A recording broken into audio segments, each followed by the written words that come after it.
You just tuned in to Up for Discussion.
We are live here at Ultra Products.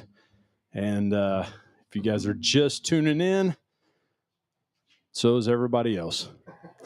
It's been a busy day here at Ultra Products, so we are literally walking in as we speak. It's been a fun day, but it's time to gear up for discussion. Hello, people. All We love the people. beautiful people. So, when I say that we are just checking in, I mean we had guys just walk out of the shop. Eric Williams just came into the shop from Carmi. We appreciate everybody who stopped in this evening or throughout the day. Man, we've had a bunch of people in. Been busy. So, yeah. Been busy. And I told Matt that if he stays around long enough, I'm going to put him on the payroll. So they had to stick their head out there and say, "Hey, there's 26 seconds left before the podcast," and I totally thought it was probably still like 5 o'clock. I'd lost track of time. And because of that, so if you guys are looking, it says episode 30. I'm going to change that right now, just so you guys understand where we're at. This is episode 31. Episode 31. And it is called Rubbing You the Right Way, which is that legit? Yeah, which sounds messed up, but we thought rubbing you the wrong way, sometimes things rub you the wrong way. Well, tonight, what we're hoping to talk about is something that's going to help you develop your rub and scrape lines. So rubbing you the right way. I got you. Yeah. I'm sorry, I'm swigging water. I haven't drank water all day. Busy. So there you go. Changing it up. Episode 31, rubbing you the right way. The right way. Yep. So. And that will detail, well, you already said, scrapes. Everybody check rubs. And make sure that, check and make sure our audio is coming through. We kind of had when I say that we were scrambling, we were scrambling. It's almost like you need to give yourself like a 6:30 start time or something. Yeah. We need to potentially talk about that, changing things up a little bit. If you guys get a chance, make sure you like, share, check out the Facebook page. Check us out on YouTube, all great places to stay up. And hey, we're live. So make sure you check out all those things, because we want to make sure that we are connecting with you guys and that you're staying in touch with the latest. Here in the shop, things are heating up. The shop has really picked up in the last week and a half to 2 weeks. And because of that, man, things are getting intense. Addie and Easton are watching. Yeah. I'm going to be famous. That's right. Everybody on TV. So. Oh, my. Oh, yeah. Got the street cred. You can walk in the night with your chest poked out. That's right. That's right. Dad is famous. Dad is famous. So, before we get too far in, we want to make sure to hit up the sponsors. Our sponsors for this episode, for episode 31, are Ultra Products here in Fairfield, Illinois. Great shop with great bows. We've got Matthews, Bowtech, Darton. We've got Bear, PSE. You name it, we pretty much have it. No XI, we don't have those anymore. But we've got a lot of good stuff here in the shop. So, yeah. No Hoyts. That's right. But that may change eventually. But we're open. Yeah. We're open-minded to that. There you go. Some people are so open-minded that their brain falls out. That's big ears. That's right. All right. So tonight's topic.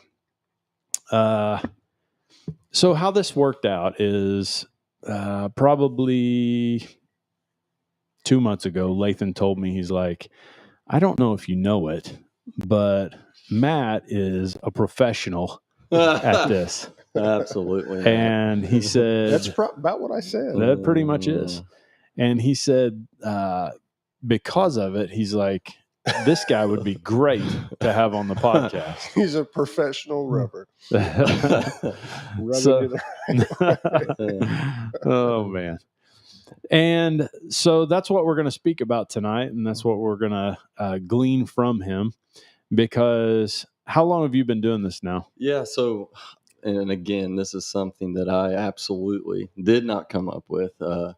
Oh man, probably 5, 6 years ago, just listened through various hunting podcasts.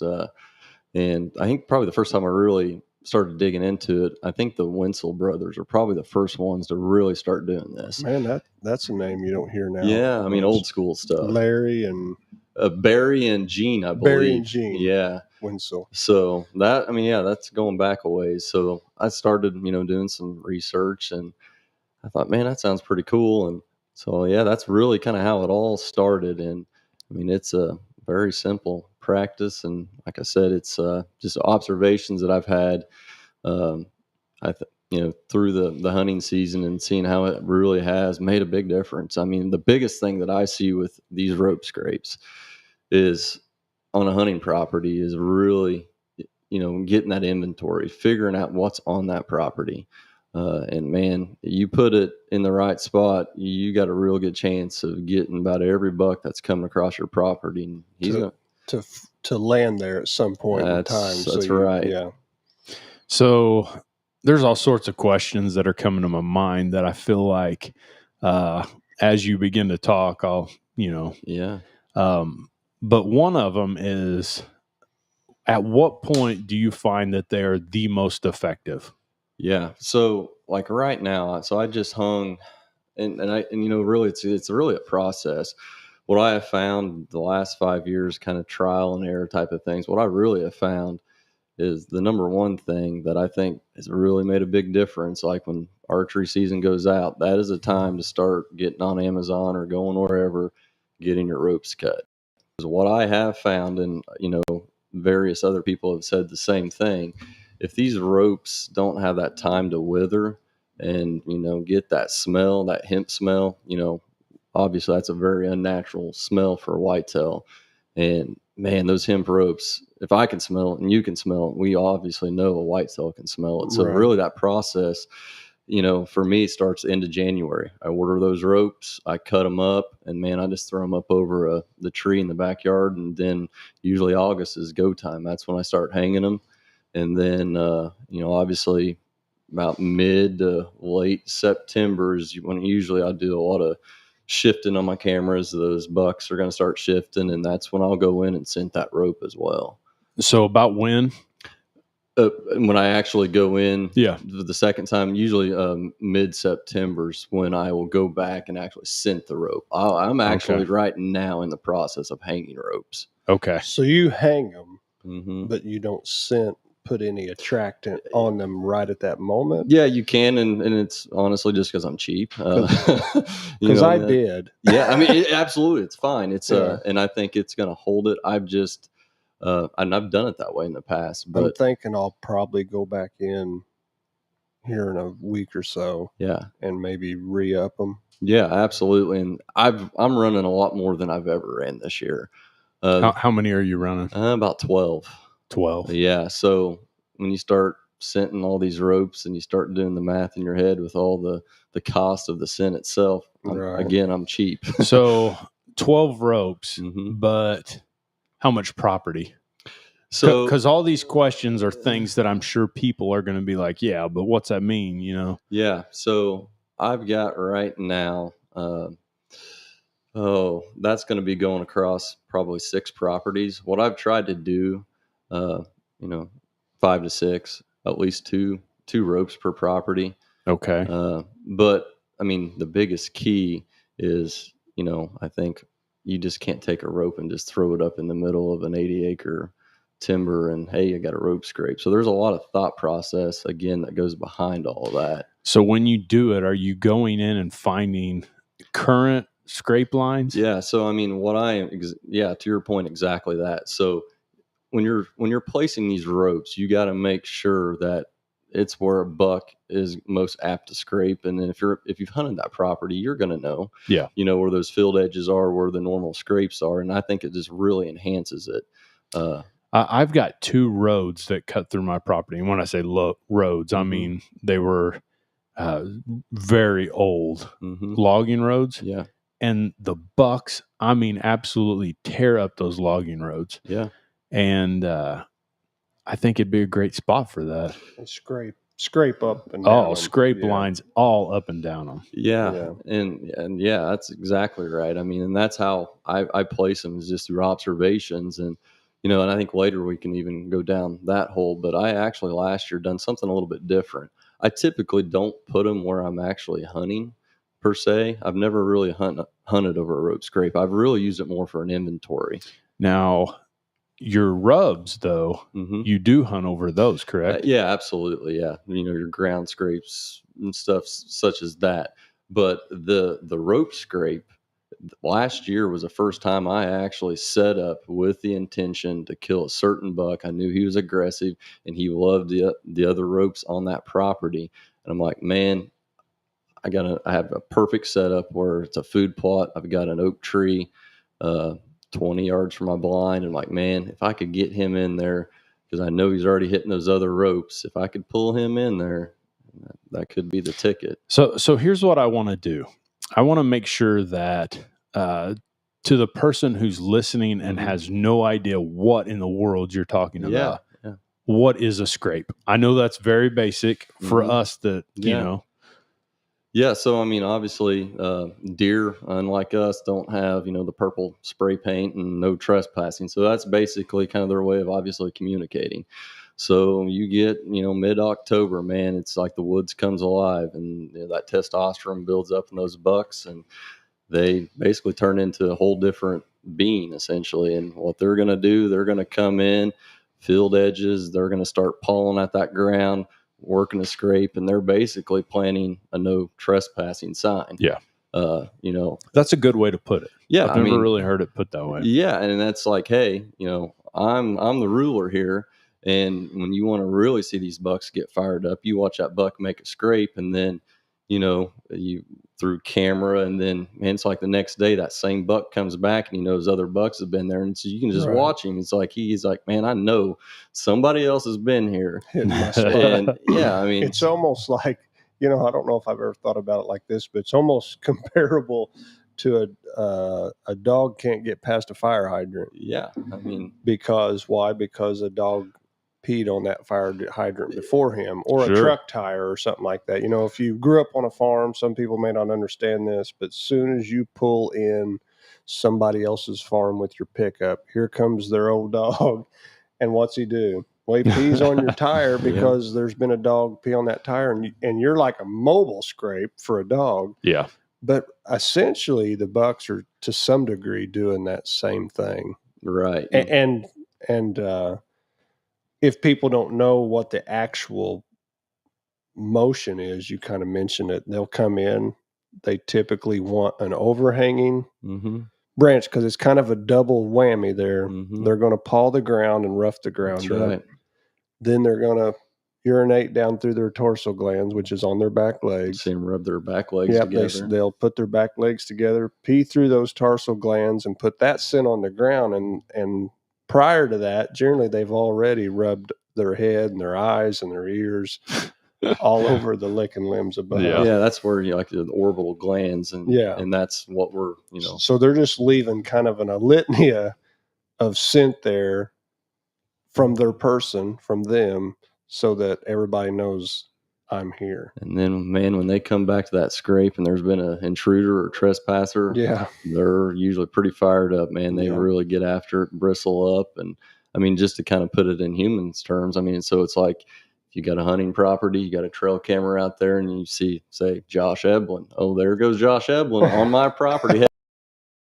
To my deer stand, and then you know how it is. You jump the fence, the chest puffs out, and it's kind of the same exact with deer. You get those trespassers, and they don't like it. Right. All right. So, are there any videos specifically that you want to highlight for me to pull up first? No, I mean, so what I've got is just I've got some from basically towards the end of July here, and you can kind of the demeanor is totally different than what you're going to see, what I've typically seen myself when you got mid-October to late October, early November stage. A lot of these bucks right now that on some of these videos that you'll be putting up is, man, the bucks, the does, and the fawns. And I think that's something, when I first started doing this, I was with the intention, you know, for the bucks. Yeah. What I did not realize is this is like a community thing. Every deer that comes past this, they will go up to these ropes and rub on it. And I mean, whether it's fawn or it's doe. There. Yeah. And she left scent behind because she touched it. Yeah. And that's the thing. That's what's so awesome about it is it's all the time creating, it builds all the time, I guess would be the best way to put it. So let me. So I while you're surfing there for the next video or picture, Yeah. I stuck mine because if let me premise the story by Matt so greatly gave me some ropes because I have never roped. Now I have mocked plenty of times down the years. So this one here would be a smaller buck that has come in. He's going to come to it after dark. Yep. And you can just kind of see how, like right now, it's like, hey, what is this? Yeah, he's checking it out, seeing. So I noticed that you've got some twists going on. What exactly is that? Well, this is an experiment. So every year I kind of like to do something a little bit different. You know, I'm all about kind of seeing what works, what doesn't work, if there's a better method. Yeah. The reason there's a twist, I actually doubled up on my ropes this year. You know, the thought process, whether it's right or wrong, is, you know, get a little bit stiffer, heavier rope and have a little more resistance to it. Because, man, I've watched these bucks and, you know, especially in the heart of the rut, they'll get that thing just whipping around crazy. And, you know, maybe weight to it and, you know, maybe that would work out a little better. Yeah, if they feel that resistance, maybe they're going to work on it just that much harder. Yeah. Man, that is neat. So, yeah, I mean, it's like I said, that was probably over the last 5 or 6 years of doing this. That was my biggest takeaway, that just observing these ropes from a distance, you know, while I'm hunting, that's what really shocked me, is how it's just not the bucks. I mean, they all go to it. So at what height are you hanging these things? So you'll actually kind of see in some of these videos, I actually went in, it's hanging up and There's actually a nice one. adjusted it. So I don't know if there is a right or wrong. A lot of guys say, you know, on the standard stuff, you know, like 3 feet. I literally, as I'm watching this video as it plays out here, I actually moved that rope up, and here's why. You can kind of see how that buck, it's like, you know, that fray I feel like is a little too low.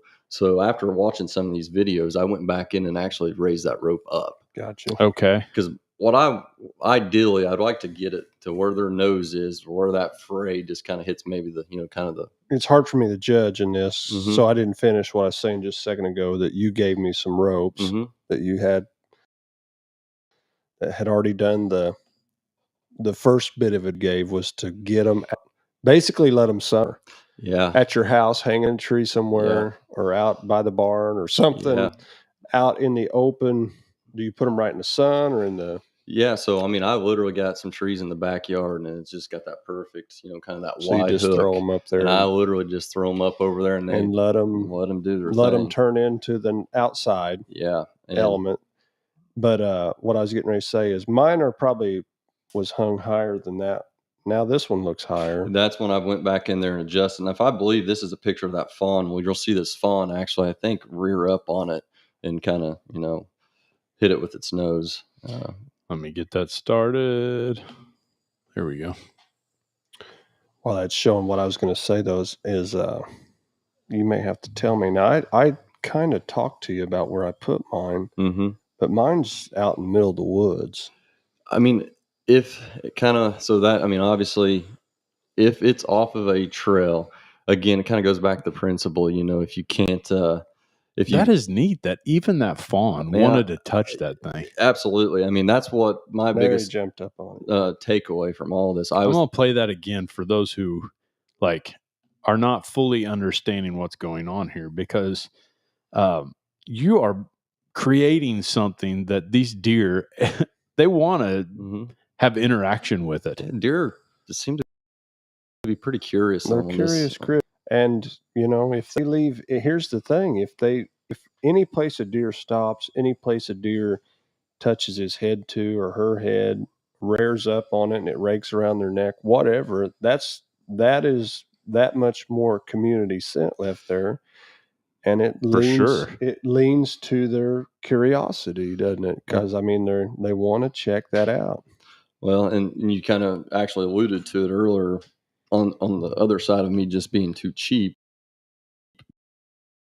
to start, going out and dumping the scent on it now. But is this rope has been there. That rope right there was placed off that rope. So a lot of the deer in the area already know it's there. So my thought process was by adding that initial twist, let the deer themselves see if they will, if I get enough contact, the deer come up and socialize with it and rub around on it. I may get enough scent where maybe, it may not even be that important Well, to that's go what scent it. I'm thinking. I mean, I was going to ask you this, but I'm thinking after it's there and deer are frequently stopping at it, you probably don't necessarily have so much to send it back up so much, do you? You probably don't. And I think especially by the third week of October. That and those orbital glands, and once the test term, those bucks are going to leave that. That's we're probably better than we probably right. can do.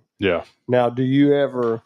I'm just going to drop questions as they come. No, you're good, man. But do you ever, like, as you go in to hunt this morning, do you walk over there ever and like freshen that up with anything, or do you stay away from that thing? So this is how I'm probably err on almost maybe too cautious. I don't know if there's such a thing, but once I set this, man, if I have to, and if I'm going to scent it, I'm going to be in rubber boots, going to be wearing rubber gloves, doing everything to keep my scent up, scent free as possible. Right. But yeah, I mean, once I set it, I try to totally avoid it. I don't know what I've done here. Have you ever? Oh, there's a dandy. Have you? Is that one coming up yet? It will here in just a second. Probably. Have you ever?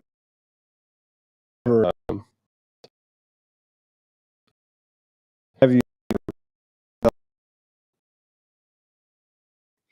I can honestly say that all the years, and again, this last year was the first year that I actually had a rope set within archery range. Gotcha. Because I misunderstood you, I guess. I thought you hunted.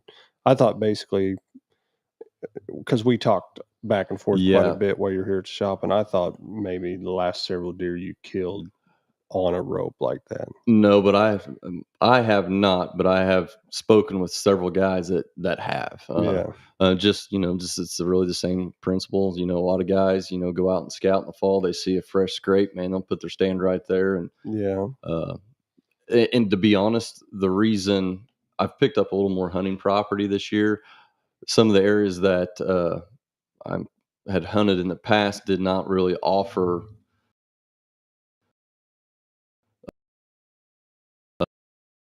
a lot of opportunity for this. It's not in the hard for so right. It looks like looking at a picture, it looks like an ideal one. What we would call when you hunt for several years, you can almost look at a tree off in the distance, whether it be on a native plot or field or whatever, and you can be like, when I get over there, there'll be a scrape underneath that tree. Sure. And the reason that rope that video is playing right now, the reason I stuck that there because I watched that for like 2 or 3 years and do a ground scrape and get up everything, and it was. I'm like, man, I'm gonna put a rope there, see if that'll enhance it, see if that'll draw a little more curiosity, and they hit it. So whenever you're initially putting it up, what scent are you using that you're like, this is the one? Yeah. So again, kind of going how I heard about through various podcasts. Don Higgins, he does several podcasts, and that's where I heard of the Smokies deer lure that I believe like this little gland scent, and And I've had fantastic success with it. I do believe it is. Don't quote me 100%, but I think it is maybe a synthetic blend. I would have to go back and look. It's actually it's called Wicked Wicks. I mean, it is literally made for. In fact, now I think they even sell like a partial of piece of rope to go with it. Right. But it works. Now we've got a guy from Marion that a lot of guys are starting to use, and we sell it here in the shop, and that's Lip Curl. Lip Curl comes with a rope that has already hung, so it's already been, I guess descented according to weathered. Yeah, weathered. And it also comes with some different scents. It comes with one thing that he uses a lot of is a bead, because he puts it on the ground around in the scrape. Sure. But it looks like to me, most of yours, their attention is more towards the rope itself. It is. And again, it's like it's kind of cool because, if you get bored in the stand, here come the deer, and they will entertain you on this rope. Watching. They will rear up. They go crazy. Because in those videos, of course, we've got some summer footage there, and does aren't, I'm not going to say a doe never works on a scrape as far as pollen, because they very well could, that we don't see so much, but it's not their nature as much as the buck to paw the ground and work the ground up there. But like, do you see them actually pawing the ground underneath them ropes? I don't. It's just more of sticking their just rubbing around on it. But you are getting bucks that are working the ground. The bucks. Absolutely. So the bucks. Yes, that's what I'm saying. Yeah, the bucks. They'll paw the ground. Oh gosh, yeah, they will open up that scrape, and they just like you would on a standard licking branch. Out in nature with nothing put there. Now I'm guessing you're not a guy that pees in his scrapes. Well, if the urge hits and there's a scrape right there, by gosh, well, why not? Yeah. So you are. I don't. And again, I don't. No expert by no means, but what I've always read when you look at some of the good research that from credible sources, what I understand, a deer cannot. Say, oh, that's that Lathan Musgrave. They cannot figure that out. They can't sort it. I've definitively proved that to myself. Yeah, I used to be the guy that took a bottle with me. I would almost burst my bladder thinking, don't pee out of the stand, don't pee out of the stand. And then finally one day, I don't know how it came about, you start, and then you realize sometimes I would swear, if I've peed out of the stand, that within 20 minutes, a buck has come to me and is standing in it. Yeah. Right? So I'm like, all right, that's definitive proof to me that it's not a alarming thing. That's kind of an ongoing question that it seems like we're asking guys is, do you pee in scrapes? Yeah. Are you a pro peer, scrape peer? Yeah. If I'm walking out and there's a scrape there and the urge hits me. What about your rope scrapes? I honestly, once I said, I don't even get by. Getting personal. I don't even mess with those because I just don't like putting any more ground scent around than I have to. But so for me, what I think the two biggest things why I think it could be effective for a lot of people, and it has, again, because people are doing this everywhere. Yeah. But the other thing that I've seen, other than getting that inventory, because you're going to get, if you put them in the right spots, you're going to be able to figure out about every buck that's on your property. Where I've struggled in the years, the areas that I hunt, I am not in where those bucks are bedding. I'm on on the fringe of their home. And I think, over the years of doing this, I think if you don't have, especially a mature buck, if he's not bedded on you, man, I think you got probably less than 10% chance of killing him. So the other side of this with these rope scrapes, except during the rut. Yeah. So that's exactly, so that's where I think my odds come around for me. Yeah. Is in the rut. And that's exactly why I've used these rope scrapes. And what I've seen through historical trail cam pictures, these bucks that show up in, that last week of October. I mean, it's insane. And again, going 2, 3, 4 year trail cam history, the first thing they hit every one of those rope scrapes. So, I'm hoping that is something that, a lot of bucks, when they have their fall range, summer range, but they typically, when they're running the rut, they've got that range. And again, I can't, my hunch is that it's kind of embedded in their brain, because I mean, they go right to it every time. These bucks that I haven't seen for a year, and here comes October, and man, they hit them scrapes, because I get the pictures. Did that email go through? Man, I don't think it did. Because I'd really like to hone in on that, because that is something that the rub lines to me are really neat. Hey, they did. Oh, yeah. Let me see if I can. I mean, my setup, you gave me those ropes, and I had already been thinking in my mind something that nature. Then we began to talk about it one day, and I was like, that's when I was telling you about, the bend in the river, and they naturally, anything like that. Down. He talked about log roads. They'll follow them old log roads and scrape on them.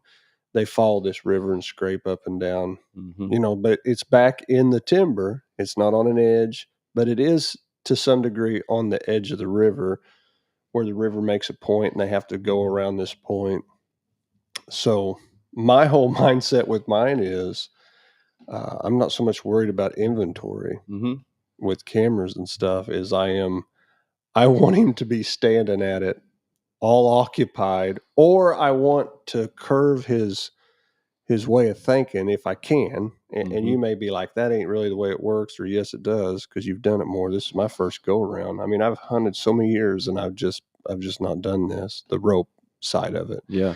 But my thought is to get him even thinking, if I'm in this area, whether it's a rut or whatever, I'm making that swing down through that tract of timber by the river looking for does, I'm going to check that rope.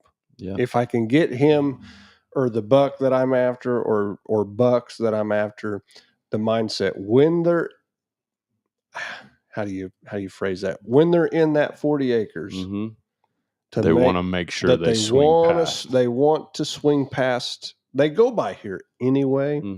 But when you say go by there, well, it could be go by here 80 yards over there, go by here 50 yards over there, and if you're in that one spot on that one run, when he picks that run, he's like, whammo, I got him, or I'm going to get a chance at him. But if I put something there that been like, I don't want to go down that other run 80 yards or this 60, I want to go right past the point of that river, because I've got in my mindset, I've been there so many times, there's always scent there, I want to check that. Yeah. So I'm trying to, what's the word? Programming? Well, I would say that's probably kind of right. Program his way of thinking, or create a habit within him. And that's exactly what I'm, was kind of referring to. Yeah, and that's what I was kind of picking up. Yeah, and to your point, that's exactly, for me, when I set that up last year to kill this bully buck on a piece of property, it was that mentality. Get him in, curious to that rope, but also take the heat. He's so ingrained in that rope, and it was insane. So that buck came in, and he just went nuts on this rope. In fact, how many times I drew on this deer and had to let down, because he was just like a horse, up and down it, up and down it, really? Up and down it, going crazy. And finally he came down, and again, he was so occupied by that rope, it took all the heat off of anything around him. You can really get away with, I think, a lot more. Obviously the wind's got to be right. That's the number one thing anyway. But right. It occupied his time, and he was fully focused on that rope. Yeah. All right. So I've pulled in some of these pictures, because to me, this is something that it fascinates me. And what these pictures are, this is your rubs that you have done. Yeah. And it's a horizontal rub, correct? Yeah. So again, definitely not thought by me. This has been, man, several years ago. I read this article in a magazine. I believe the gentleman's name is Ted Miller, and I think he's from Iowa. And how this thought process came about with these horizontal rubs. He did a lot of photography for many years, I believe, out in Yellowstone. And it was I think his passion was elk. So what he noticed in a lot of these down trees, and you guys probably see this a lot out in Colorado and areas such as that, where you get a lot of these down trees. And the one thing that he observed, like the multiple years he was out there doing, the elk would always gravitate and rub on everything that was horizontal. And that is, I'm like, well, that's really cool. So the thought process behind that is what he did is like, you know what? I wonder if that would work in the Midwest with whitetails. And so that is how that all kind of started. And he specifically states, and I can attest to this, it truly, you've got to have the right wood. He's Scotch pine. He's like, that is what you've got to have. So explain to me what a Scotch pine is, because I've been, me and Lathan have been talking about they're this. around here. They're around here. Yeah, they're native to this. Well, I wouldn't say native, but they are around here. Yeah. But it's just it's a pine tree, and it's got that sticky sap, and I don't know what it is, but I've tried. So not a cedar, I've tried cedar. Okay, but if you just go pick up an oak, limb or maple, and I've tried it multiple times, man, I cannot get them to touch it. Yeah. In fact, I've done what I would call side-by-side trials where I literally, kind of what you've seen in those pictures, had the Scotch pine horizontal limb sticking out, and then I'd also have like an oak or a maple, and I've tried this over years. So and on can't that get picture, on that picture there, which is kind of small right at the moment. Mm-hmm. Yeah, I can blow it up here. Blow it up for everybody to see it, and so that actually is, and that's coming here. Yeah, but you're saying the Scotch pine is the rubbing, the horizontal rub, and this? Absolutely, yep. So they're both Scotch both pine. Scotch pine, yep. So you've done the post of Scotch pine and the... So when I say the horizontal... Is that, see that one down low? Yeah, what they're going to come in and actually rub on like they would just a standard horizontal tree. But what are the posts? Those are just simply to hold. Okay, so it's not. It's not a pine. No, well, it's just your standard what you get at Tractor Supply for wooden fence posts. Okay, yeah, corner posts. So it is a pine. It's probably it's not a Scotch. It's probably pine. treated. Yeah. It's treated. Like a treated post. Yeah, for woven wire fences or barbed wire fences. Do you set it in concrete? I tell you what, there's been certain bucks that I probably should have because I've put 3 foot down, tamp it, and I've had those really aggressive bucks where they absolutely wallowed around, and it's cockeyed for sure. But I think there was a picture. It was a night picture of a buck, and he looked like he was kind of squaring up to it. So what that picture does not show, what that buck ended up doing. I see the one.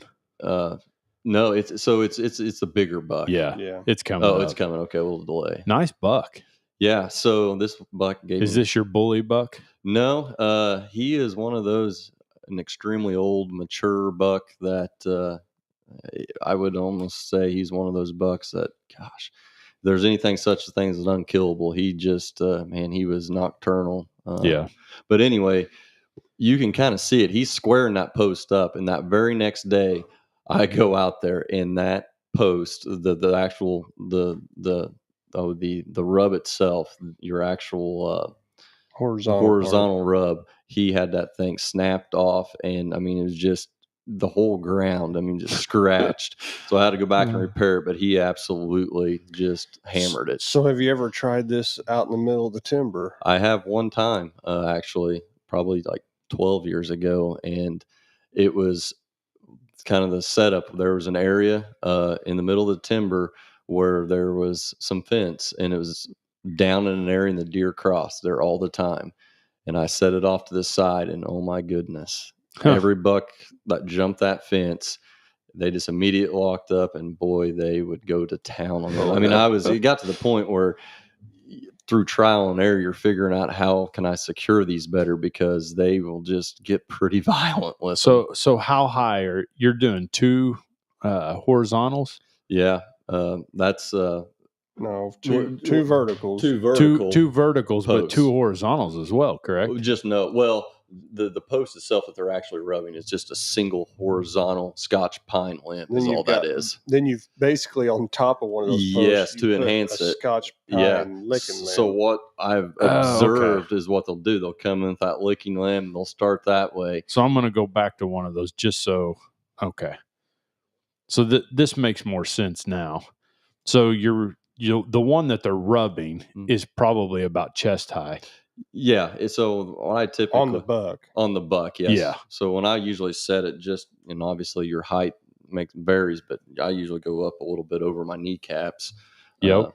Just try to envision, the stature of a buck, right. and that's how you set it. But yes, I've had a lot of luck when I've put that licking branch, and guys are doing that all the time anyway. Right. But it just enhances it because that's typically what I observed while hunting. They go to the licking branch first, and rub the orbital glands, and then you usually start seeing them paw, making the ground scrape. Have you considered just doing the full on station? To where it's got the rope and the rub. I want to see a rope on both sides. They're actually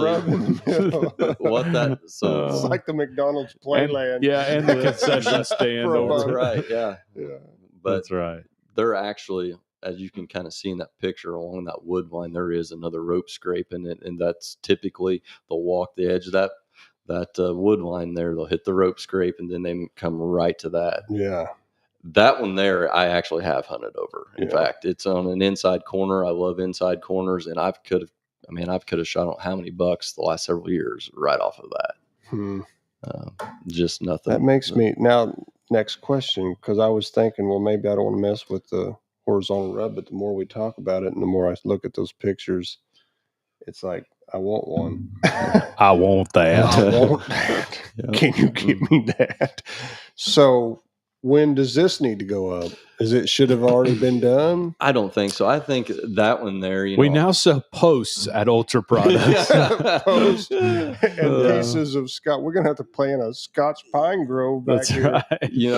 I typically like when I've done them in the past, I am the guy that I absolutely do all my deer scouting into January, February. That's when I go and do all this stuff. Well, that's when you can see all the old stuff, the remnant of what took place from October to and then it's December. all fresh in your mind. Where the bucks scraped at that year. What would make a good site for that? So I'm hanging stands, doing all this like into January and February.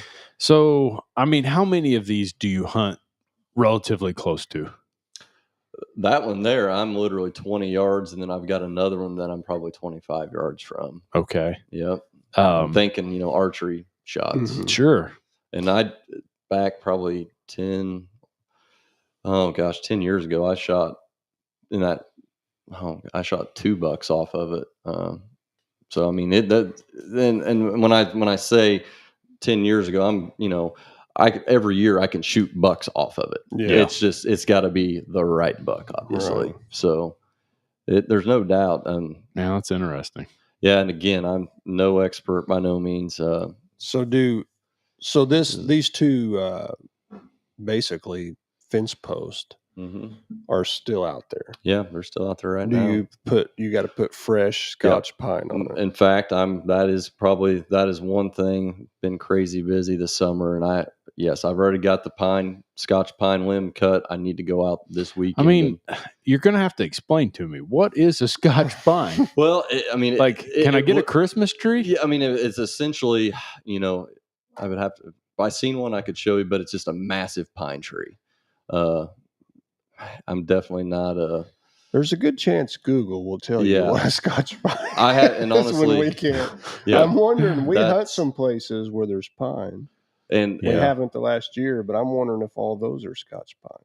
And I had You would think cedar would work too, though, because they can't hardly in the right place. If there's a cedar tree along a trail, around the edge, in a corner somewhere where there's a lot of activity, it's rubbed. Yeah, they'll rub that for sure over an oak and maple. And again, never say always, never say never. Right. But what I have experienced when I've given them the choice. I've literally put, and again, this was just more not what I was hunting over, truly put a camera on it just to really try to collect some information.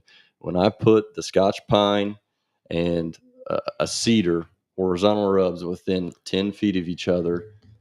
I know it's hard to grow a pine tree because then things kill it. Yeah, they do. Yeah. Right. I mean, years ago, there's a Christmas tree farm, or an old one not far from here. And years ago, I went there to get a Christmas tree when my kids were little bitty.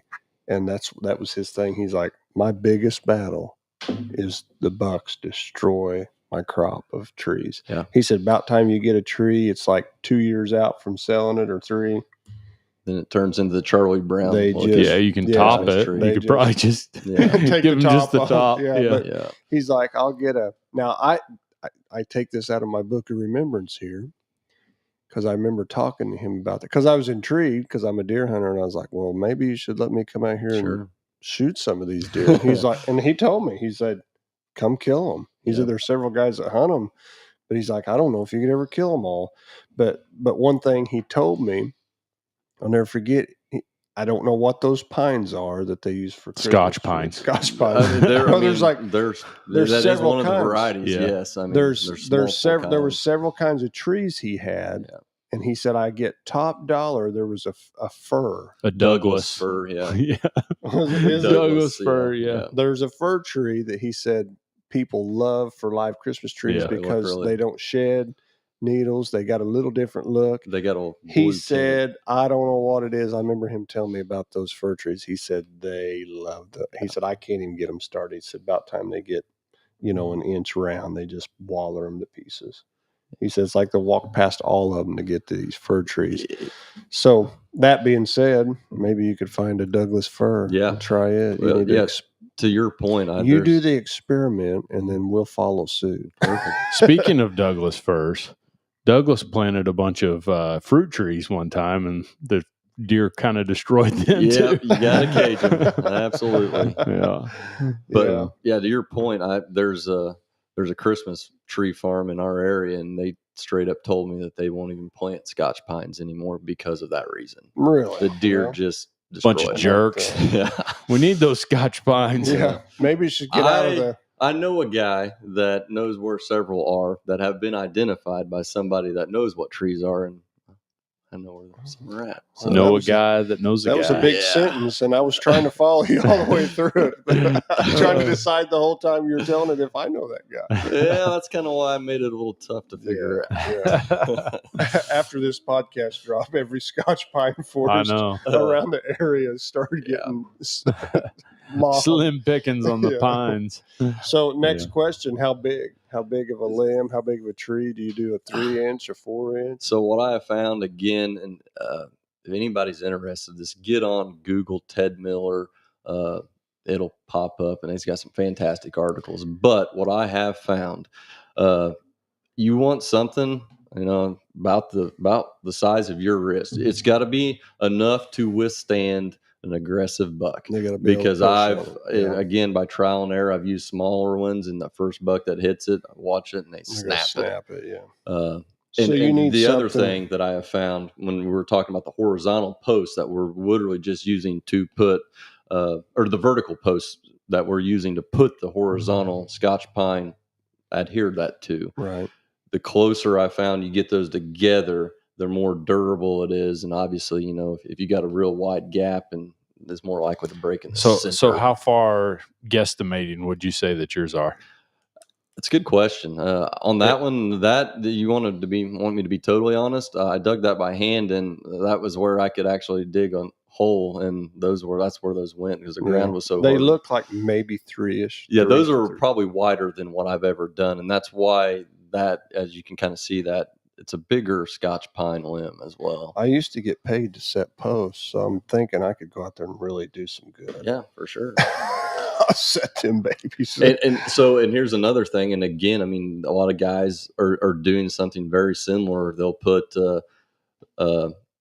those rope scrapes, they'll hang them off of those as well. And again, I mean, there's the rope scrapes. Everybody's been kind of the last 5 years. Did I show you the picture of the one I put up? Yeah, I'm very intrigued by that because I'll have to see if it works. Yeah. Me and Joshua put them up, but So just to throw this out there, if you guys get a chance, speaking of Google Ted Miller horizontal rub. There are 3 videos that will come up that you guys can check out. The second 2 are probably what you'd want to hit on. So, phone. Oh, sorry. No, I was like, why would you want this remote? I don't. You want a drink? So I did mine. Of course, we don't have them loaded up here, but I'm just wondering. Yeah, I mean, it's hanging out there in the wild blue yonder, kind of. Well, and to your point, so don't have a lot of tree stuff over it or around it. Yeah. And I think it will, because you said it's kind of a pinch point there, so they're kind of forced to probably have to travel somewhere very close. I mean, they scrape in there. Yeah. When you get in there and look around, just sometimes randomly all over. There's scrapes. If you go in behind there, this is the one out closer. It depends on the wind. I hunt out closer. There's one deeper, but I basically did the same thing. I just cut a limb, leaned it out there. I should have. Here, you can email it to me if you want, and I can pull it up. I can't email you. I mean, I'm sure my phone pull it up real quick and let me. I'm sure my phone can, but good. I might be able to show it to people. I don't know. So, I guess my question for you guys is: this kind of like the first time you kind of ever really heard about the rope scrapes? Oh no, I've heard about it. So you can see he's got. It looks like a branch that you've screwed to a tree. So I cut about and he has a hanging rope. Yeah this is about the most ghetto way to do this, but there you go. If you get a chance, check that out. Are you seeing much fruit from it yet? I don't know. There is a camera on one of them. Josh put a camera, not on this one. Oh, you're breaking the golden rule. Josh put it there. I didn't even touch it. Josh he told me he's going to set your phone up to where you start getting notifications. I'll be just as ate up and fat as the rest of them. But and he actually Josh sent Owen home with another camera to put on this one. Yeah. So both those ropes that have a camera on them, I don't know. I guess put them out there. Man, you need to know what's hitting it. Otherwise, right now, it's just a rope hanging in the woods for you. Yeah. As of right now, I asked him the other day if he's watching, he could comment. But as of right now, I think the only thing that's been around it is does. Yeah. But I know this to be a fact that in there where that is not necessarily where a buck's a summer place for a buck. It's more and about a mile down the road, not even a mile, I say mile. Not even. From where those ropes are, a big half to almost 3/4. Driving by Bings the other day, and there was like 4 or 5 dandies out in the Bings together, and they're just over there, to the north or to the east a little bit. So those bucks will be. You done let everybody know where your good ones are at. It's in the bean field. Yeah, I don't care. Knowing where they're at, don't kill them. But anyway, yeah, so this place where they're at is more of a ruddy spot. And to be honest, that's when they usually strike fire, man. I really have no intentions on even being in there potentially till Halloween. Now, that being said, there is a camera in there. Josh's camera, and if he called me and was like, man, the first week of October, all of a sudden Big Boy moves in there and finds him and he's spending time at that rope, I guess I would go hunt the first week of October. All innocence is gone. Yeah. The purity of the hunt has been tainted by the camera. Yeah, that was a conversation we had yesterday. We did, and that's it's one that I've kind of wrestled with, and I think, man, why do you wrestle with it? Well, because and it's nothing to do with like ethics or anything like that. That ain't mine either. So, and here's what. So when I was a kid, I started bow hunting. I think I killed my first deer with a bow when I was probably 5th or 6th grade. Man, when I went out You did the scouting. You set your stand. There was no such thing. There probably was, but I didn't have the money for it. I didn't get my first trail camera until I was probably 16, 17. And what I have found is, for me, one, I found the trail cameras can make me lazy and say, well, that buck ain't there. Don't go tonight. But the biggest thing for me is, man, there's nothing like, I'm trying to get back what I had when I was a kid. Setting up in that stand is like, oh man, this could be the night. This could be that monster that comes in. The anticipation. I feel when I get up in the stand, when I'm running cell cams, I just feel like, oh man, well, that buck ain't been in here. Or I want to challenge you on that though, because here's the thing: who's putting up your cameras? Such as who's putting them up? Oh yeah, me, and that's what I'm saying. That's what I'm wrestled with. I've sold most of my. I think I've got 3 cameras.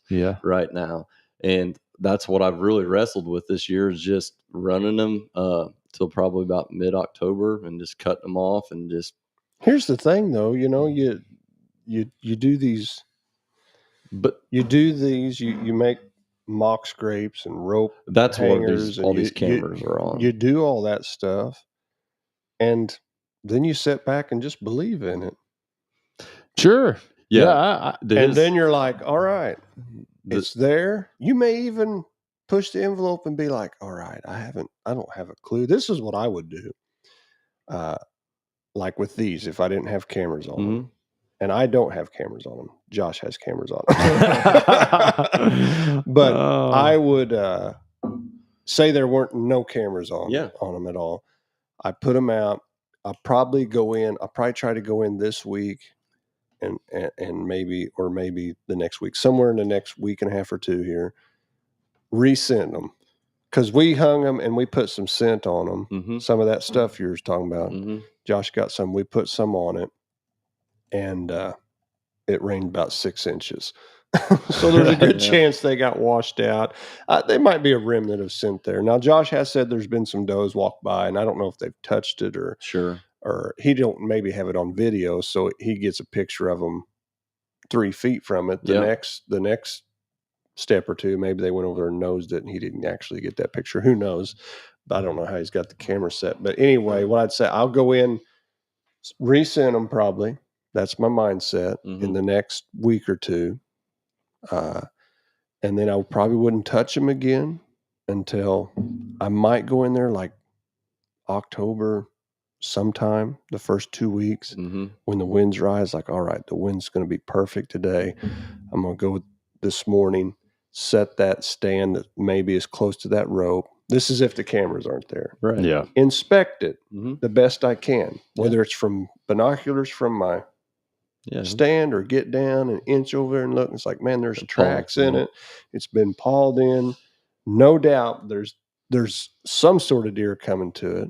And then you're going to walk over and pee in it. And there's a good chance I'm going to walk over and pee in it. There you go. And then walk out and be like, here's the deal. There's deer hitting that. So there's a good chance if it's the second week of October, most of them are doing it at night. That's it. Yeah. So I'm not really interested in just hammering and hunting it,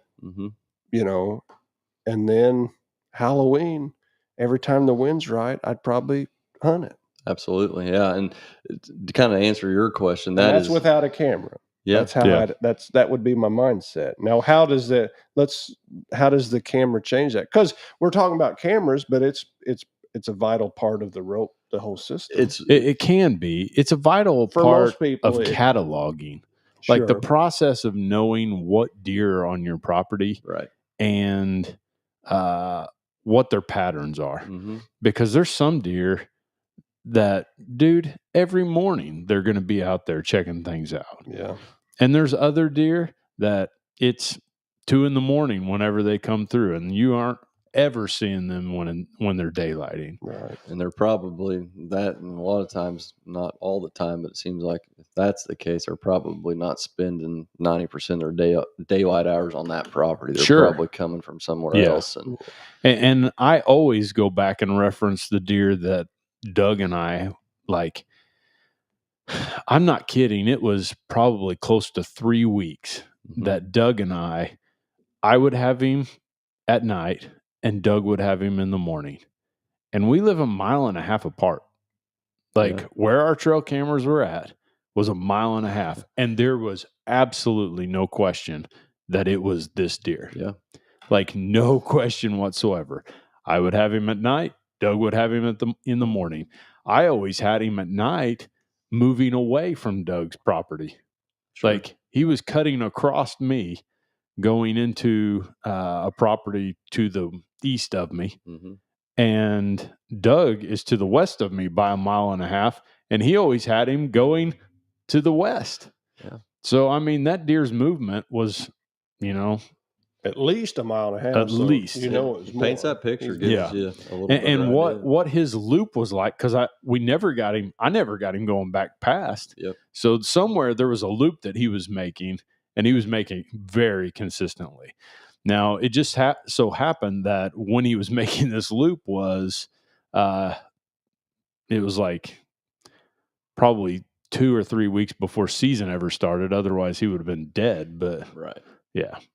Yeah, and that's, I mean, like with going to the cameras, that's like for right now, the 3 that I've got out is on these ropes scrapes, and 2 of them are at different lengths, and then actually, excuse me, one of them's at a much lower length, and then the other 2 are that double braided rope. And so that's really like right now what I'm trying to figure out, does it make a difference? And that's what I'm really almost as a research type of tool to really see. To your point, a lot of times these bucks that are doing this scraping, I think probably 80% of it happens at night. Yeah. So the only way to really capture that, to get an idea, does this method work better than method over here, is by putting those cameras on it. And it kind of paints that picture and gives you an idea of how to adapt, or maybe. Yeah, you definitely get to see the time and what kind of interaction. Mm-hmm. So let me ask you this. Do you feel like it's an effective tool during season? Yeah. So, I mean, as in trying to actually shoot one off of a rope? Well, and again, I'm going to use it, and it's in the same spot that I had it last year. And again, I think a lot of it depends on the bucks, and they've all got different personalities. The buck that I was targeting last year, I had 3 or 4 really good 3-year-olds that, man, he was just causing all sorts of grief, running them off, fighting, and very, very aggressive. And he loved one of my rope scrapes that was on a field edge. And I'm like, you know what? 25 or about 20 yards from my blind, I got this oak tree in the middle of my food plot. I wonder if I hang that scrape, if that will, maybe draw him in, because he's hitting all my other ones. So the thought process was, man, if I can get him killed before the rut really kicks off, I wanted to get him killed, before November. Yeah. So he didn't push off those other younger bucks. Sure. And that thought process was, I am potentially kill one of them. Exactly. Yeah. I mean, it's got to happen. So. He was a bully buck. Well, and here's the thing: if he's a bully, he's going to run off bucks that you might want to breed your does, right? And you don't want him to breed them. And I knew for a fact, because I've sat there and observed. I mean, all kinds of does, bucks were hitting this rope already. So it's like, man, he sees that. I think I'm going to get him in. And again, it was just a buck. It was probably a 6-year-old deer. He's an 8-pointer, and it seems like a lot of them 8-pointers, those slick 8s are usually just slick 8s. And I watched him for over 3 years, never gained anything, and he was just a problem. We ought to kill them all. That's right. So I pretty much now you're talking. So I set that scrape there, and man, like clockwork, and over the last probably 3 years, without a doubt, man, that last week of October has been magical. And again, it's the weather's got to line up, but I have seen that last week of October, right before Halloween, man, that's when I start seeing those mature bucks daylighting. And it was the day before Halloween. He comes in with a doe, and that doe goes right to that rope scrape. Well, that buck follows, and he gets right on it. I'm like, oh yeah, you're dead. So I think anything you can use as a distraction tool is a great thing too. Well, and that's exactly what it did. So he worked that scrape, I bet, for 3 minutes before I could even get a shot. I mean, he was like, you seen that fawn? He did that for 2 to 3 minutes, up and down, and just getting it between his horns, rubbing. I mean, he was going nuts on this thing. And again, it fits his personality, a very aggressive deer. And he finally came down off that rope scrape, and I put one through him, and that was the end of the bully buck. So, because I was trying to think of something maybe that I've devoted time into, like you've devoted, and you learn all along the way, and you've made it better, and you're perfecting it all the time. You're wondering, well, does the double rope, does the heavier, thicker rope work better? Does this, that, and the other? Is probably with us would be the decoys. We have decoyed every way that almost you could think of. I think. We skinned a doe, tanned its hide. Yeah. Some of them right. Yeah. Some of them worked well. Some of them we overdid things and overthought things. But you had to try, and you tried things. And so, like, that would be the thing that I would say that we've done. And I'm ready maybe to add to it. I mean, these ropes. Absolutely. And maybe the horizontal rubs. Yeah. I absolutely could have shot 15 different bucks off that rope scrape this past year. So without them, again, going forward with this year, I'm absolutely going to hunt over that and leave it in that same setup because, I mean, it's proven, I killed the buck, but not only that, you had multiple bucks throughout that entire hunting season that came and worked it right in front of me. Yeah. I'm going to throw this out there because... And it doesn't pertain to scrape lines or rubs, but what it does pertain to is Lathan mentioned decoying. And the first time that he mentioned doing it, I thought that is quite possibly the dumbest thing I've ever heard. Really? Just hear me out. Okay. And what it was when we first put toilet paper on the decoy. And I'm telling you right now, I think you could take a piece of toilet paper and stick it to the end of a limb where it can blow in the wind. And you will have bucks come across the field to see if that's a doe's tail. Yeah, for sure. And I mean, I don't know. I started doing that. I don't know where I got that. I don't either. But when you told me that, I was like, toilet paper. I don't know if that was organic that I came up with because I can't. Brilliant. I would take it. Come on. Well, I'd love to give somebody credit if they did it first. Maybe my Uncle Brad. Because we did a lot of decoying together. I don't know. I don't remember, but there's a deer that's hanging right here in the center. I killed that deer with a decoy on Adam's sign, Martin Creek Taxidermy sign. That deer was 120 to 50 yards away out in a cornfield with another buck. And I'm on the edge with my decoy, and he hadn't seen the decoy. Neither one of them had seen. They were wrapped up with each other, and I was like, "Man, I gotta get him." The sun's going down, I was like, "I gotta get him to see this decoy." I think because it's rut, sure. And they didn't have a doe, and all I had was a doe decoy out at this time. I was like, if they see it, they're bound to come across here to it, and check it out. And this is back in the day. Maybe I wasn't as prepared as I should have been. I think I had a grunt call, but I didn't have it handy on my person. It was either in a pocket or something like that. And I remember thinking, man, if they go in that woods and don't see this decoy. So I'm digging in my gear or whatever, trying to find this grunt call because I want them to look and see the decoy. And I had toilet paper. What I put it wasn't long. Yeah, I put about the length of their tail from the top side of their tail to the bottom. Sure. Just, it don't even look like it belongs, does it? No. Just hang it on their butt. Most of our decoys have a nail or a screw sticking out of the rear end. You can just take toilet paper, fold it a couple times so it don't break off, stick it over that nail. And do you prefer Sherman or Scott, or does it matter? I think the single ply. I think the triple quilt. No, white toilet paper. We did have a question from Eric Carter. He says, "I'm shooting a long row, or I assume that's a long bow, right outside a cornfield in Indiana. What can I legally put to have them walk by me? They're is a game path there, but it doesn't seem to be used a ton. Rope scrape, maybe. Well, is there any type of? Is it just a wide open? I didn't finish my toilet paper story. Sorry. Well, let's come back to this. Okay, come back to that. The buck is 120 yards away. Yeah. I'm looking for my grunt call, trying to get his attention.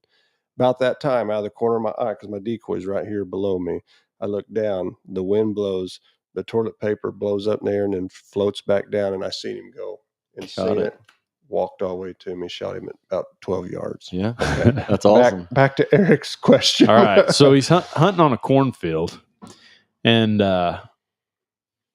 Eric, if there's any other insight you might give us, we might be able to help you a little bit more.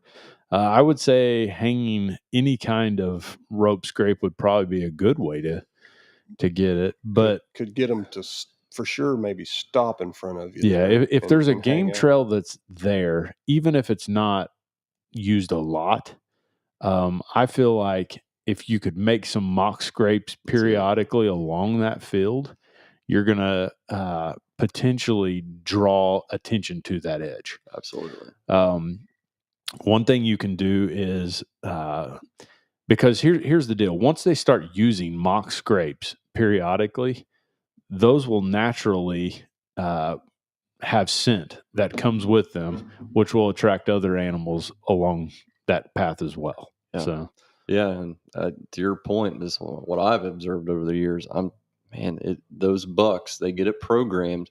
When you start, it's kind of like you build it, they will come. Well, it's kind of the same way. You build those mock scrapes in the right areas where the bucks naturally want to travel. I'm telling you, it's almost like it's a muscle memory. It's ingrained in their brain. Once they hit it once, they can't resist, and they'll be back at next year. Yeah, that's what I want to happen. If he's got, some trees along that, man, I absolutely, because where I see it work, ground scrapes in general, obviously right on the field edges, man, they love it, and then the licking branch, and I'm not sure what the legality is in Indiana. If you can use mineral or if you can use lures, you'd have to. You have to look at your state laws. Definitely check that. But if you can. Obviously, if you can drop mineral on the ground there and start a mineral site at your stand, that's going to cause them to swing wide, come by you, and then hang out for a minute to give you a good shot. Yeah, so, definitely. But you got to make sure that's on the up and up. Yep. Because we would never condone that. We can't. We do not condone illegal use of mineral. Right. I mean, I don't know. Yeah. So Illinois is like food plot, and that's it. Mm-hmm. Yeah, absolutely. If you can plant something that grows there, but we cannot put any kind. Illinois's got some weird laws. Illinois is a weird state. I mean, there are some big deer in Illinois. So, like here in the shop, we can sell mineral, but you're not allowed to use mineral. Yeah. Makes sense, doesn't it? That's kind of silly, now that being said, we have a large amount of guys that come in from Indiana. So I don't know whether they can use it or not, but yeah. So we can sell it. Another thing is, it's fascinating to me that when it comes to corn, you can. He says same in Indiana, food plot only. Okay, don't use the mineral. Then don't do that. Don't put the mineral. In regards to Illinois, if you plant corn, you can't drive over the corn, correct? That would have to be double checked, but I'm almost sure that you cannot bush hog it. You can't bush hog it for sure. I'm not sure about rolling it down. It's really weird. When you read the law, it's like a normal farming practice. So there's a lot of room for interpretation on that. What does that technically mean? Yeah, but here's the thing. A normal farming practice, if they were to say, well, that didn't make very well, so I disked it in. Like, disking it in is disking it over. Mm-hmm. Yeah, but you don't want to disc it in, farmers. Don't want that. Those gold nuggets on top. Yeah. Because I think it's this way with dove hunting too. You can have sunflower patches. Yes. But you cannot bush hog them. Oh, yeah. I think you can bush hog it. Can you? Yeah. But you can't hunt over it if you do, though, right? Yeah, that's where we're wading in the weeds. I'm not even going to say either way. Yeah. Getting Here's what we know. Learn what your DNR deems legal, right, and abide by Research the it, rules. abide it, and there ain't no sense of pushing envelope. Nope. That's it. But if when you walk through, if you push over a piece of corn, that is okay. Yeah. Maybe not by the law, but not by the letter. I mean, you got to get to your stand somehow if you drive your four-wheeler across the corn. No, I don't know, but everybody knows if you've hunted very long, there's something about corn standing. Yes, they eat it, but for whatever reason, when it lays over to the ground, it's like, well, they will naturally lay it over eventually. Yeah, it's they want to bend their head down to the ground to pick it up. Or something. I don't know. So that being said, and who knows what the law says there, but make sure you check it out before you do it. That's for sure. Eric, thanks for your input. We appreciate it. That's interesting. It is. So, I mean, I guess with Eric, something like Illinois, we can't use bait, but we can use any kind of lure. A lure being some liquid, stuff that's would attract them to them, but when they get there, there's nothing there to eat. And here's what there's a major gray area there on the lures. Is there? There is, because there's companies that call their product a lure, even though it does have some sort of mineral base, or yes, where they actually, and that's where it's like it's almost their way to get around the law. Yeah. So, well, you know, I mean, I know for years that deer cocaine was considered a lure, and eventually I think Illinois deemed it not a lure, because obviously it's not. I mean, it's something that they're on a stump, they'll eat the whole stump gone. Yeah. Or used to. Ain't that what that was? Like guys would pour white powder that they'd pour it all over an old stump, and the deer would eat the stump to get it. Yeah. So check, I guess we're veering there, but check your law. And it's kind of around that question. What do you do to cause deer to use that path more? Work within the law. Yeah. And probably one of the best things you could do, if you have the ability, is plant a fall food plot along that path. Sure. If you have the ability to do that, because at the end of the day, deer like to eat. Well, and if you got stuff that they like to eat and frequent it, that's one of your best overall bets for just all season type stuff. Yeah. And a lot of times, if you're working on the edge of a field, I mean, if you will take a rake and work a 30 or 40 yard spot along that edge where it's not impeding that farmer, a lot of times if you throw out some stuff that's a no-till product, you can throw, and I've done this so many times, they call it like a plot top or brassica blend. You literally can go out there, and as long as, you know, especially in the cornfield, it's been chilled, it will throw that on top. That rain will beat it into the ground. They'll come up. Yeah.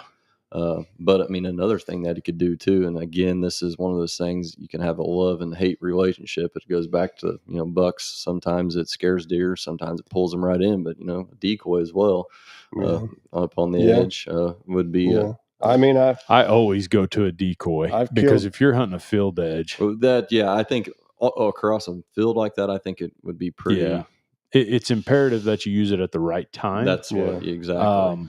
But whenever it's rocking and rolling, it gets to the November 5th, you know, even back up to like the 28th or late November. Yeah, October, I mean, we pretty much, if we're in the woods, we've got a decoy. Some of the best decoying we've done has been Thanksgiving weekend. Yeah. You know, so all through there, it's good. That's usually so. I guess that could marry up to his question. If he's setting along a path and the deer seem to be down a ways, someplace maybe there's not a place to set. Maybe you can't set over there. Visual. But if you got a line of sight to your spot and your trail, if they're coming by and you can get their attention with a decoy, sometimes you have to get their attention. I'm talking about a trumpet grunt, you know, where it's just almost don't even sound like a deer, but it gets their head up. And then once their head's up, maybe then give them the old soft, lovey-dovey grunt. Right. Because their ears are turned towards you. And then when they see a decoy, when the rut's in, there's very seldom times that when the rut is hammering, if you've got a buck without a doe if he sees your decoy that you don't get an opportunity at him. That's true. That's just the way it is. We ought to do one specifically on decoying. Yeah, bring the Dave Smith in. Just put him right here on the table. Yeah. Stand him completely up on the stand. I'm telling you, that Dave Smith, if you guys ever consider decoying, he is the biggest pain in the world to carry out, and you will have an absolute love-hate relationship with him. Yeah. Because when you get him out, you'll be like, I love that thing. Yeah. And when you're carrying him out, you'll be like, I hate this thing. You'll stand at the truck in the dark of the morning, ready to walk into your stand, knowing that you need to take that decoy, and your mind's like, do I really want it that bad? Don't do it. Your body's like, do you want to pack that thing all the way in there?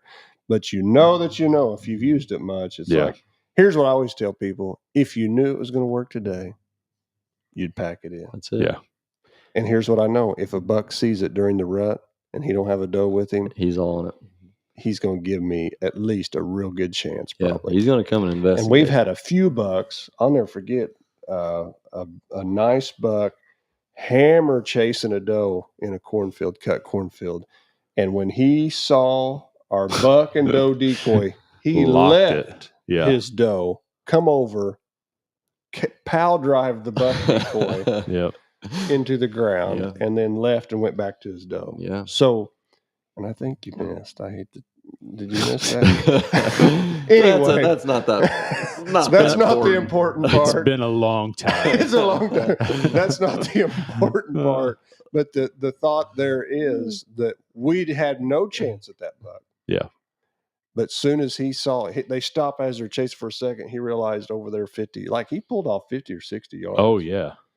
He comes from 80 or 90 yards out. Our decoys are, 15 or 20 from us. He just beelines, lazy ears. He's back, like, I will postures, kill you. Bristles up, walks past the doe. We had a doe and a buck together. Yeah. Walks past the doe decoy, plows the buck decoy, and then runs off because he realizes something wasn't really right with that. Went back with his doe. I was like, that was awesome. Yeah, it's awesome. They get that. I think that was your exact words. Yeah, that was awesome. Their head gets cocked and they start doing that side step. They and posture boom. up and their ears disappear into their neck and every hair on their body stands up on edge. Yeah.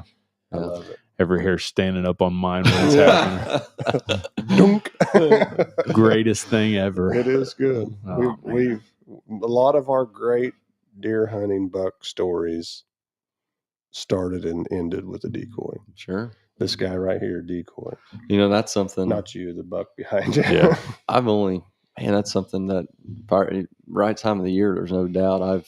To your point, I've done it probably 3 or 4 times, and that's usually what I wrestle with. It's like, do I really want to pack that thing in there? And here's the thing. If you're going to spend the money on one, spend it on the right one. Yeah. We've DSD, used them. baby. We've used them all. And I will say this, and I don't know how this turned in from rope rub me the right way into decoy me the right way. But we need to save some of this information probably for one, but I'll say this could be my last plug because it's probably about time to get off here. But when we switched to the Dave Smith, I seen the whole decoy element switch as well.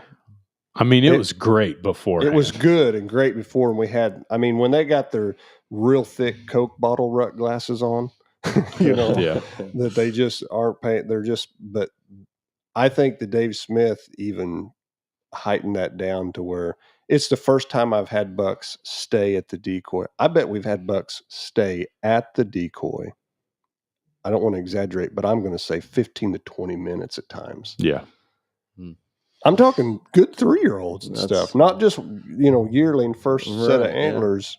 Those will stay around for an hour. Right. Yeah. And you almost get weary because you're like, just go away because we're tired of holding still. Up, we've been holding still, because we don't want to spook you. But anyhow, Dave Smith, if you're watching. Where it's at, man. It is an amazing decoy. We want to give a plug to Dave Smith. Yeah, we're believers. We are believers in the Dave Smith. That's right. That's right. That's right. Well, yeah. Anything else you feel like people need to know? Yeah, again, don't, I tell everybody, go out, try it for yourself. But I think the biggest thing, if you're going to do it, you need to start planning for it. Plan ahead. There's fantastic YouTube videos out that'll walk a step-by-step process of how to do it. I mean, they're everywhere, but I mean, again, I'm still every season I'm learning from them, and Right. you know, Doug says that Dave Smith buck is awesome. Doug has one, and on my way home this evening, I might stop by and just, I don't know, make it mine. I see it, take it, and I make it mine. I think that was off of Elmo, the movie. Yeah. Well, Matt, I really appreciate you coming in. Yeah, no, it was awesome. Again, that's and because honestly, anything that's going to help guys, become better hunters. And I feel like this is one of those things. One of those things where guys can develop and figure out what they can start cataloging their bucks. They can start basically figuring out how they pattern and what they're doing. And because of that, I think it has major value. Yeah, it's gives that value. Whether you're a camera guy or not. So either or, There you go. But I believe next week, we will have Grant from Lip Curl Scents coming in.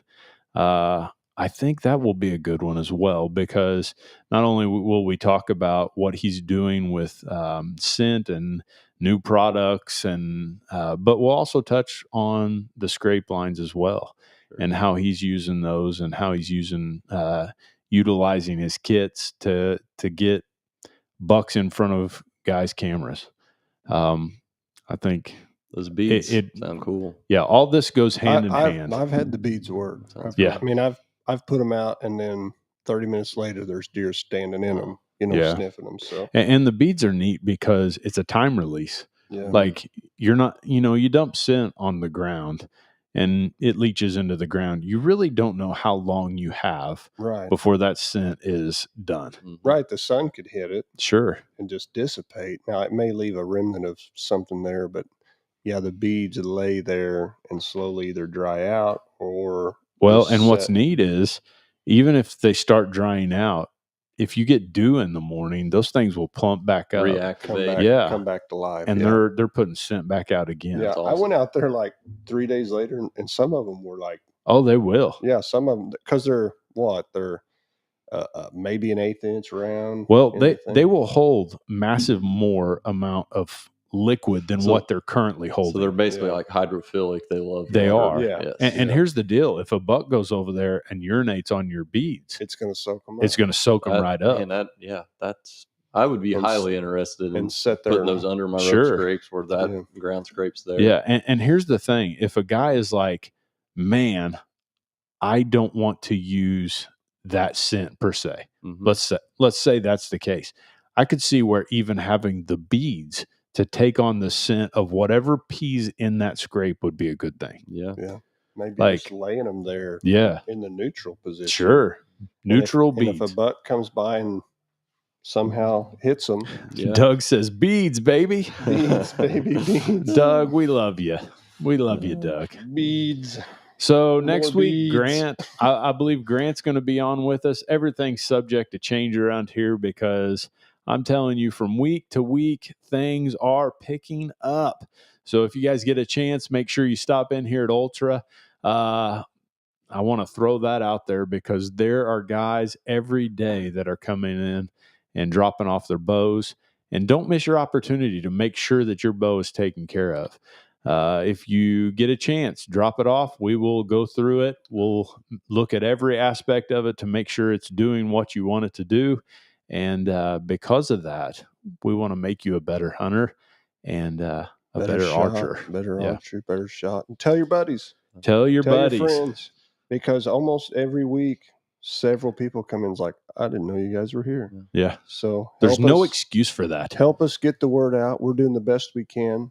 But there's nothing better than you telling a friend, man, come with me here, these guys, because we will take the time to the best of our ability to make your bow do what it's supposed to do for you. That's right. So that's where we're at, and we appreciate it. Great job, Matthew. Oh, That's from Todd and Julie Galloway. Oh, that'd be the mom and dad. So yeah, you never know how to take that. So that's is it really Todd bad? and Julie. So hello Todd and hello Julie. Yeah, Todd and Julie, we appreciate you guys watching. We're glad you had Matt. We've got to know him, and we're so happy. Matt's a great guy. He did a Good nice job, Todd and Julie. Yeah. So we appreciate you guys watching, and next week again, Lip Curl Sense, Grant from Lip Curl Sense, and we will cover a lot of topics with that as well. So Talking about pee. that's right. And this has been up for discussion. If you guys get a chance, get up and hunt. You guys have a good one. We'll catch you later. Bye-bye. Bye-bye.